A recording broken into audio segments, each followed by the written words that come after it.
बच्चों, आज हम क्लास 10 हिंदी का जो पार्ट 2 है राम लक्ष्मण परशुराम संवाद जो तुलसीदास द्वारा रचित है उसके मल्टीपल चॉइस क्वेश्चन डिस्कस करेंगे। प्रथम प्रश्न है, परशुराम के अनुसार लक्ष्मण इनमें से क्या है? मूर्ख, कुबुद्धि, कुटिल, उपयुक्त सभी। तो इसका आंसर क्या होगा? डी, उपयुक्त सभी। बच्चों, आप कमेंट करके जरूर बताइएगा कि अंत में आपने कितने प्रश्न है वो सही किए हैं। अगला प्रश्न, परशुराम ने किसके प्रेम के कारण लक्ष्मण का वध नहीं किया? शिव के, राम के, पिता के, विश्वामित्र के। तो इसका आंसर होगा डी, विश्वामित्र के। परशुराम ने विश्वामित्र के प्रेम के कारण लक्ष्मण का वध नहीं किया। अगला प्रश्न, सूरवीर को अपनी सूरता कहां प्रदर्शित करनी चाहिए? स्वयंवर के समय, अपने को औरों से बड़ा बताने के समय, युद्ध भूमि में, राजभवन में। तो इसका आंसर होगा सी, युद्ध भूमि में। सूरवीर को अपनी सूरता युद्ध भूमि में प्रदर्शित करनी चाहिए। अगला प्रश्न, परशुराम का स्वभाव कैसा है? उदारशील, क्रोधी, चंचल। तो इसका आंसर क्या होगा? सी, क्रोधी। परशुराम का स्वभाव क्रोधी है। अगला प्रश्न, सहस्त्रबाहु की भुजाओं को किसने काट डाला था? लक्ष्मण ने, परशुराम ने, विष्णु ने, शिव ने। तो इसका आंसर होगा बी, परशुराम ने। परशुराम ने सहस्त्रबाहु की भुजाओं को काट डाला था। अगला प्रश्न, तुम तो कालू हाक जनु लावा पंक्ति में निहित अलंकार है। उपमा, उत्प्रेक्षा, रूपक, श्लेष। तो इसका आंसर होगा बी, उत्प्रेक्षा। अगला प्रश्न, परशुराम के वचन किसके समान कठोर हैं? वज्र के, लोहे के, पत्थर के, पर्वत के। तो इसका आंसर क्या होगा? वज्र के। परशुराम के वचन वज्र के समान कठोर हैं। अगला प्रश्न, इनमें से कौन सी रचना तुलसीदास जी की नहीं है? रामचरितमानस, सुदामाचरित, कवितावली, विनय पत्रिका। तो इसका आंसर क्या होगा? सुदामाचरित। सुदामाचरित रचना तुलसीदास जी की नहीं है। अगला प्रश्न, परशुराम ने गादी सुनु का प्रयोग किसके लिए किया है? स्वयं के लिए, गुरु वशिष्ठ के लिए, विश्वामित्र के लिए, लक्ष्मण के लिए। तो इसका आंसर क्या होगा? सी, विश्वामित्र के लिए। अगला प्रश्न, लक्ष्मण का यह कथन एक फूंक से पहाड़ उड़ाना परशुराम के किस गुण को दर्शाता है? योद्धा, कायर, साहसी, मूर्खता। तो इसका आंसर होगा ए, योद्धा। अगला प्रश्न, अयमय खांड न ऊखमय पंक्ति में अलंकार है। श्लेष, रूपक, उत्प्रेक्षा, अनुप्रास। तो इसका आंसर क्या होगा? ए, श्लेष अलंकार। क्योंकि यहां खांड के दो अर्थ है। एक तो खांडा है, उसका अर्थ होता है तलवार, और खांड जिसे मिठाइयां बनाई जाती है। अगला प्रश्न, जो सेवा का काम करे वो कौन कहलाता है? नौकर, सेवक, चौकीदार, इनमें से कोई नहीं। तो इसका आंसर होगा बी, सेवक। जो सेवा करे उसको हम सेवक कहते हैं। अगला प्रश्न, राम लक्ष्मण परशुराम संवाद में किस छंद का प्रयोग हुआ है? शेवैया, चौपाई, दोहा, चौपाई व दोहा दोनों। तो इसका आंसर होगा डी, चौपाई व दोहा दोनों। अगला प्रश्न, तुलसीदास जी ने अपने काव्य में किस भाषा का प्रमुखता से प्रयोग किया है? ब्रज भाषा, अवधी भाषा, खड़ी बोली या राजस्थानी। तो इसका आंसर होगा बी, अवधी भाषा। अगला प्रश्न, किसके कहने पर परशुराम ने अपनी माता का वध कर दिया था? गुरु के, पिता के, प्रेयसी के, या इनमें से कोई नहीं। तो इसका आंसर होगा बी, पिता के। पिता के कहने पर परशुराम ने अपनी माता का वध कर दिया था। अगला प्रश्न, लक्ष्मण ने ऋण चुकाने के लिए परशुराम से किसे बुलाने के लिए कहा? किसी मध्यस्थ को, हिसाब किताब के जानकार को, अपने गुरु को, राज दरबारियों को। तो इसका आंसर क्या होगा? बी, हिसाब किताब के जानकार को। लक्ष्मण ने ऋण चुकाने के लिए परशुराम से जो कोई हिसाब किताब का जानकार हो उसको बुलाने के लिए कहा। अगला प्रश्न, लक्ष्मण के शब्द परशुराम के लिए थे। क्रोध रूपी आग में जल के समान, शीतलता प्रदान करने वाले, जले पर नमक छिड़कने वाले, क्रोध रूपी अग्नि में घी की आहुति के समान। तो इसका आंसर क्या होगा? डी, क्रोध रूपी अग्नि में घी की आहुति के समान लक्ष्मण के शब्द परशुराम के लिए थे। अगला प्रश्न, राम के वचन परशुराम के लिए कैसे थे?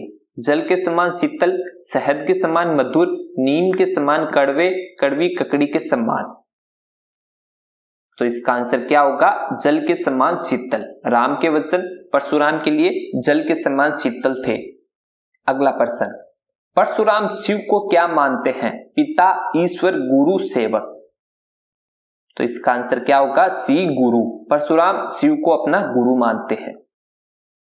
अगला प्रश्न, लक्ष्मण ने परशुराम के किस स्वभाव पर व्यंग्य किया है?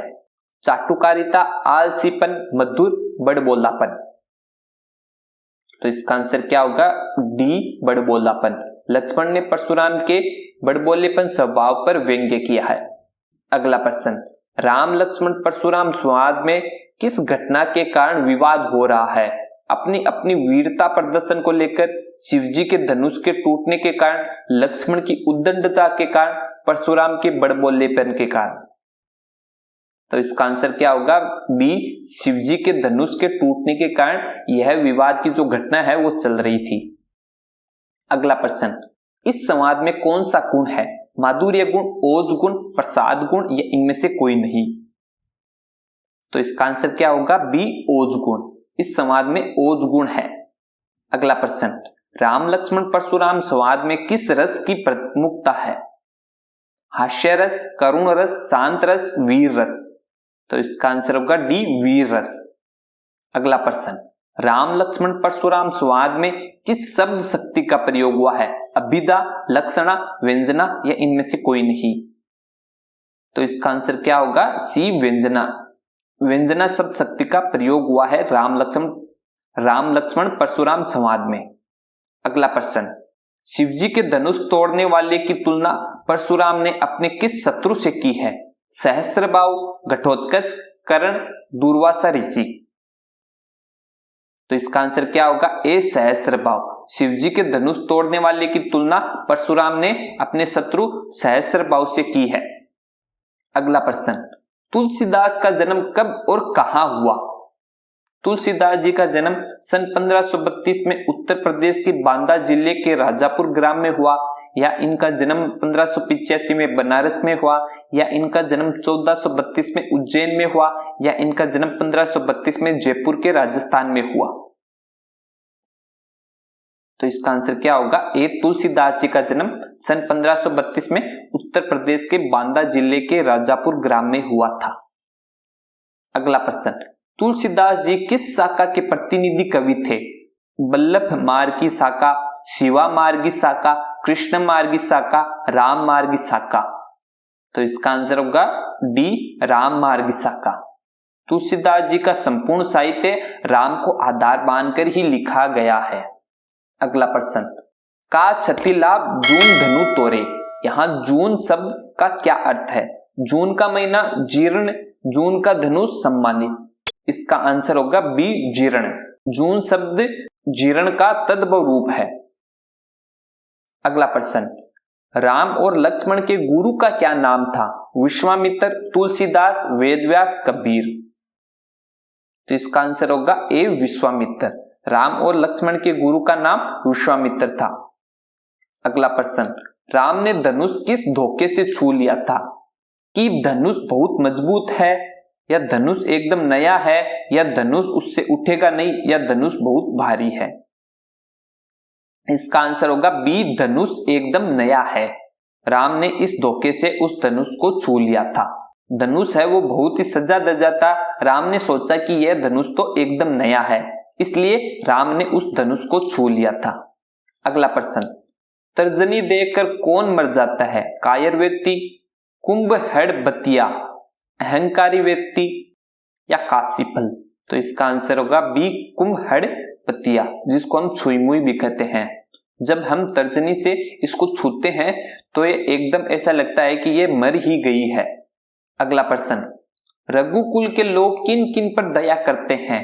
गरीबों पर, महिलाओं पर, ब्राह्मणों पर, देवता, ब्राह्मण, ईश्वर के भक्त व गाय पर। तो इसका आंसर क्या होगा? डी, देवता, ब्राह्मण, ईश्वर के भक्त व गाय पर।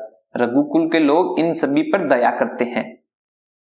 अगला प्रश्न, राम ने जिस धनुष को तोड़ा था वह किसका था? लक्ष्मण का, परशुराम का, राजा जनक का, शिवजी का? तो इसका आंसर क्या होगा? डी, शिवजी का। राम ने जिस धनुष को तोड़ा था वह किसका था? शिवजी का। अगला प्रश्न, बचपन में हमने बहुत सारी धनु ही तोड़ी है, यह बात किसने कही? राम, लक्ष्मण, परशुराम, सीता? तो यह बात लक्ष्मण जी ने कही थी। अगला प्रश्न, किसने भूमि को राजाओं से मुक्त कर दिया? राम, लक्ष्मण, परशुराम, सीता? तो इसका आंसर होगा सी, परशुराम। परशुराम ने भूमि को राजाओं से मुक्त कर दिया था। अगला प्रश्न, परशुराम के शस्त्र का क्या नाम है? फरसा, त्रिशूल, चक्र, भाला? तो इसका आंसर क्या होगा? ए, फरसा। परशुराम के शस्त्र का नाम फरसा था। अगला प्रश्न, परशुराम किसके ऋण से उऋण हो गए हैं? गुरु, माता पिता, बहन या इनमें से कोई नहीं? तो इसका आंसर होगा बी, माता पिता। परशुराम जी माता पिता के ऋण से उऋण हो गए हैं। अगला प्रश्न, बालकों के किन विशेषताओं को साधु लोग नहीं गिनते? दोष और गुण, सुंदरता, कुरूपता, इनमें से कोई नहीं? तो इसका आंसर होगा ए, दोष और गुण। बालकों के दोष और गुण की विशेषताओं को साधु लोग कभी नहीं गिनते हैं। अगला प्रश्न, राम और लक्ष्मण किस वंश से थे? सूर्यवंश, चंद्रवंश, दोनों या इनमें से कोई नहीं? इसका आंसर होगा ए, सूर्यवंश से। राम और लक्ष्मण सूर्यवंश से थे। अगला प्रश्न, पाठ में किसका स्वयंवर हो रहा है? सीता, रुक्मिणी, सुभद्रा, द्रौपदी? तो इसका आंसर होगा ए, सीता।